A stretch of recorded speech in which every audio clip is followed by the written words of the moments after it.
What's up, guys? Welcome back to the channel. Today we're diving into a 5-10 session at the Bellagio, a room I haven't played at in a really long time, and stakes I probably haven't played at in even longer. I decided it was time to step back into those 5-10 Bellagio streets and see what the action was like. By the end of this video, we find ourselves in one of the biggest pots I've ever played at 5-10, a double board bomb pot that turned into an absolute disaster. You'll just have to watch to find out. Let's get into it. All right, guys, just a little 5-10 action for you around Thanksgiving time. Lots to be thankful for. Let's just see if the cards can show us some of that love. We start this session short-handed in the must-move feeder game. All that really means is when a spot opens up on the other main games, one of us has to move to fill those seats. So no matter what, at the main games are always full. I really like that structure, to be honest, but kind of sucks for us being short-handed at the moment. Oh well, it is what it is though. The first hand we're going to go over, we're in the small blind, four-handed. The button opens to $30. We look down at Queen 8 offsuit. We call, because why not? The big blind pulls his cards, so we go heads up to a flop and flop 2 pair. Life is good. Top 2 pair at that. We check in flow and the button c-bets $30. I don't want to set off anything, so we just smooth call. Not many draws available, so not much really to worry about. The turn is the 7 of clubs. I think if he does have not the best queen, or maybe a pocket pair, 9s, 10s, jacks, he's just gonna check back when we check to him. And any queen should call off a bet. So we lead trying to build a pot. We bet out $90. But perhaps it was too much because he folds after finding out it was $90. Did we go too big?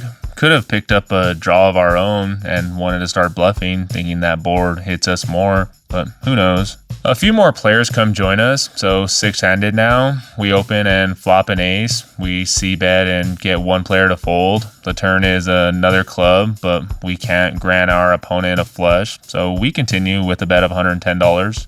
And it seems to get the job done. Pretty smooth sailing thus far. This hand, we look down at 2 10s this time. We're in the small blind. It folds to the button. He opens to $30 again. We just make the call. More often than not, this should be a raise, but for some reason we don't. Probably because every time it's been 3-bet from someone or myself, we don't see a flop, so a bit of greed wanting to hit and play a big one. The big blind calls as well, so we go 3 ways to a flop, and it's perfect. We hit top set. And an all rainbow board too, so even better. We check in flow because we're first act. The big blind checks, and sadly the button checks as well, so no more money goes into the middle at this point. We're probably going to lead any turn card, but not when it comes the ace of spades. A full rainbow on board, so no flush possibilities, but a card where the button should connect with, or even if he doesn't, he should represent.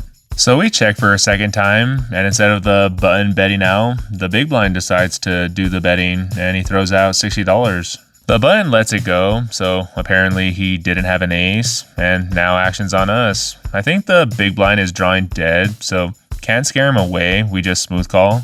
The river comes, and it's horrible for us. It's a jack of clubs, so now any 9 makes a straight. I decided to check again, probably gonna call any reasonable size bet, but he checks back right away. I don't even wait for him and just show our cards because I know he won. He said later he had 1 pair of 7s, so yeah, he was drawing dead. It's unfortunate. I mean, if he did hit another 7 or even his other card for 2 pair, we could have got a lot more from him, like with a check raise. The next hand we're going to go over is 10 minutes later, and we look down at the same hand, 1 red, 1 black 10 this time. We're in the big blind. The end of the gun lends for $10. The small blind raises it up to $50. We call like last hand for the same reasons, want to hit and win a big one rather than just the $60 that is out there. The end of the gun makes the call for $40 more, so again, going 3 ways to a flop. Can we hit another set?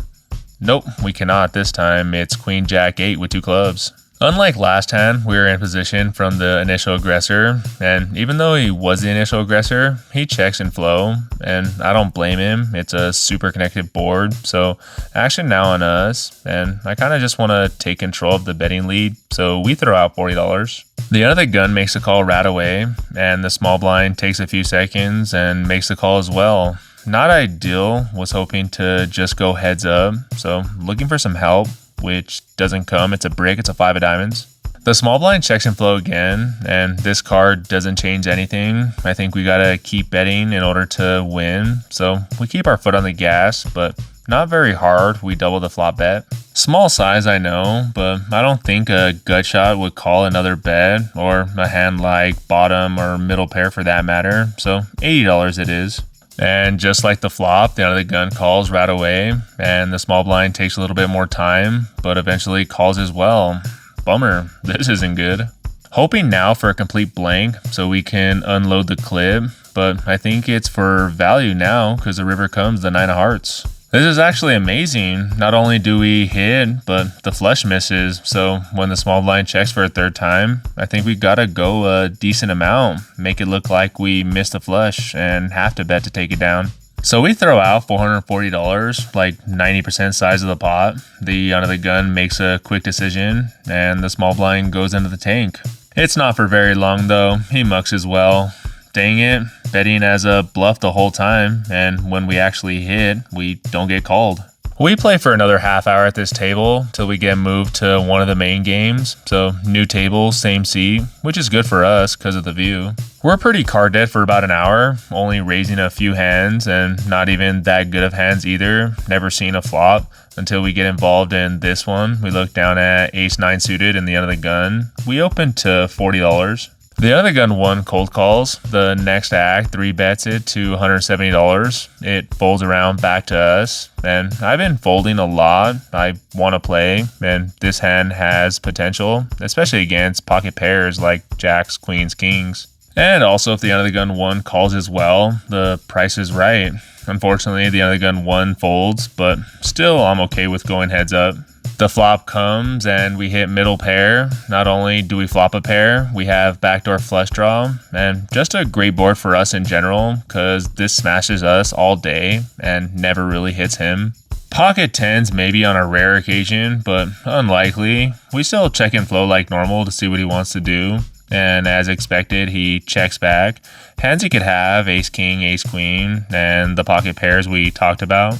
So when the turn comes, the queen of clubs doesn't help us at all. A few of the hands we put him on hit, but still ahead of ace king. We check again, and now he takes the initiative, taking our checks his weakness. He throws out $150. I think it's really a bet, just trying to take it down because it looks like we don't have anything. So if he does have jacks or ace king, we can steal it with a raise or put pressure on any single pair hand. So we take the reins and raise it up to $420. He takes maybe 5 seconds and makes the call. So a 9 or an ace would be nice, not gonna lie, but it's the brickest of bricks. It's a deuce of clubs. So not the best, but still a card that doesn't change anything, and we can put pressure on any one pair holding. Hoping our tighter image thus far, not playing many hands, will give us more credit with this play. We throw out almost a half pot size bet, $640. It was good thinking though, because he calls pretty much right away. We show, and he flips over pocket aces. Maybe one of those players who just fall in love with aces, because I play it the same way with a set, 2 pair, flop straight, maybe picking a little bit bigger sizes, but I don't know, it just didn't work out for us this time. We take a decent hit to our stack, but being up around $500 from the last table didn't make it as bad. Still fighting uphill though now. This hand comes about 20 minutes later. There's a hijack open and a cutoff call for $30. We're closing the action, and we defend our big blind with 8-7 offsuit. We go 3 ways to a flop, and it comes 10-9-4 with 2 hearts. We're open-ended, but other than that, not much going for us. So we just check and flow. Action checks all the way around. The turn pairs the board. It's a 4 of clubs. We check again. The hijack also checks, and the cutoff takes it upon herself and bets out $50. This is honestly just a hope and pray to hit call. The hijack folds, so down to 2, and we get there. We get our wish. It's a jack of hearts. And this opponent has been pretty aggressive thus far, so going into check call mode, and as expected, she bets out $110. For a brief second, I think about raising for value, but even though she is an aggressive player, a lot is out there. Only really going to get called by better, like a flush or full house. So we toss in a chip for a call. She flips over black cards, so in my head, she doesn't have hearts, she doesn't have a flush, we're good, but she has king queen for a bigger straight. Oh my god, really? I felt so dumb showing my cards thinking I won. And so far in the session, when we hit, we can't get any callers, or we hit and get second best, or our bluff doesn't work.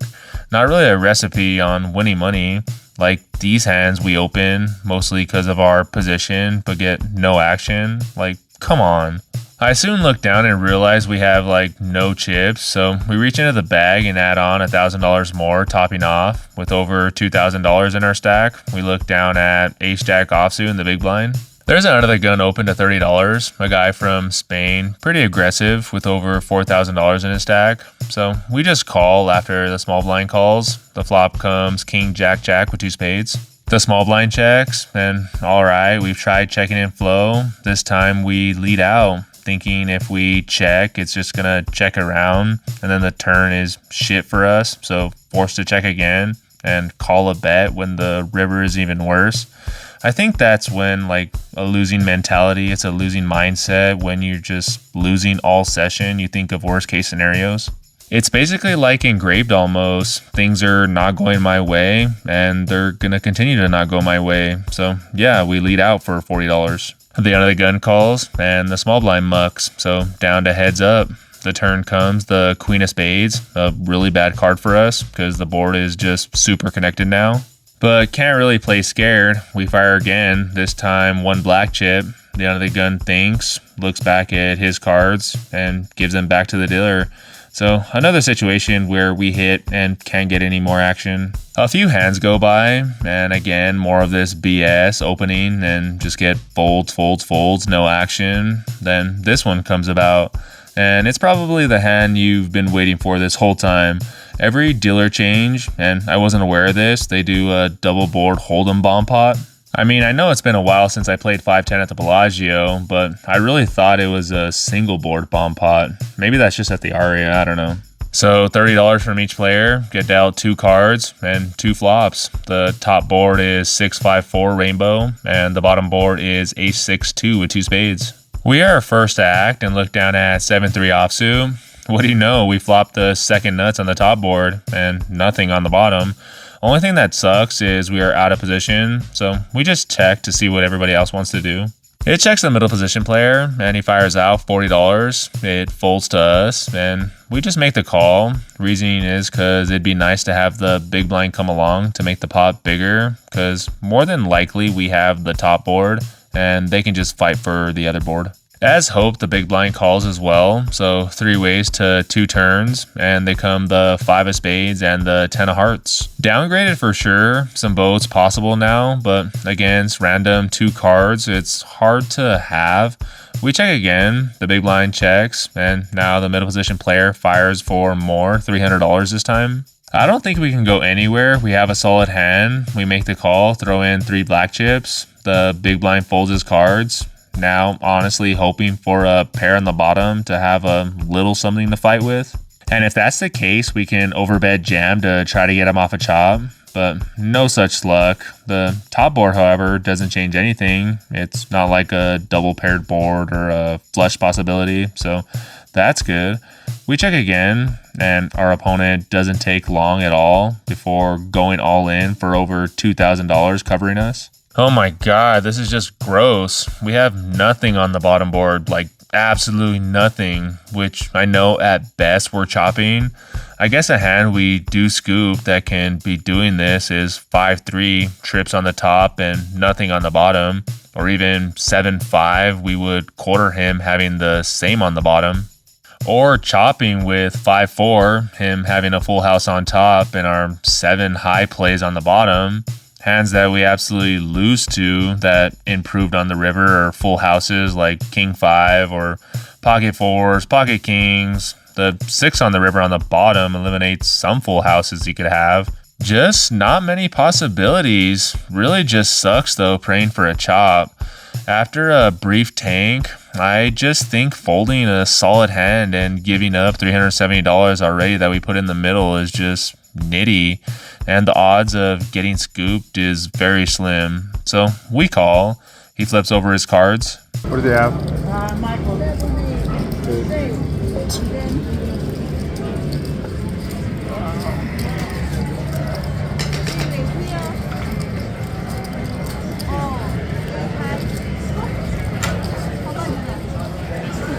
That's scoop. Flop the nuts on a board. I flop the second nuts, and his 8 plays on the bottom board for a full scoop. Wow, I cannot believe that. I can't help but chuckle to myself, losing in probably one of the grossest ways I can remember. And an almost $5,000 pot going in the opposite direction. The biggest pot I've ever played in 510, and that was that. I was pretty done and sick after that cooler. Wow. I'm gonna do a better outro, well, where you can hear me a little better because it's freaking windy. But this is just initial reaction. Just literally lost $3,500 like 5 minutes ago, and I'm pissed. That's pretty much it. But again, I'm gonna do a better outro after all this when I get back home. Just look at more of the hands and analyze a little bit more things. But just initial thoughts. Yeah. Fuck. All right, so I had some time to go over all those hands, and obviously I didn't play my best, and things really didn't go my way either.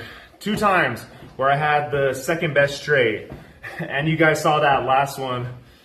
It was pretty expensive, but our set didn't profit much. Our river straight, no value, and any of our other value hands, ace jack flopping trips, and then an action killing card comes on the turn. Like, really? Like, what are you gonna do? If the roles were reversed on that bomb pot hand, I think I would have $5,000 in my stack. It's like in Baccarat, you pick banker or you pick player, and you just happen to choose wrong. You got the wrong cards. But that's poker. You gotta move on. I have some good news though. I have some more vlogs coming for you guys very soon from Vegas. I think you're really gonna enjoy those. And I have another trip planned to El Paso tomorrow. And I know you guys like the action there, so look out for those videos. Subscribe to the channel, hit all the buttons. And until next time, work out, please. Always remember, I'm Matty Ice. This is Gaines Poker. Peace out.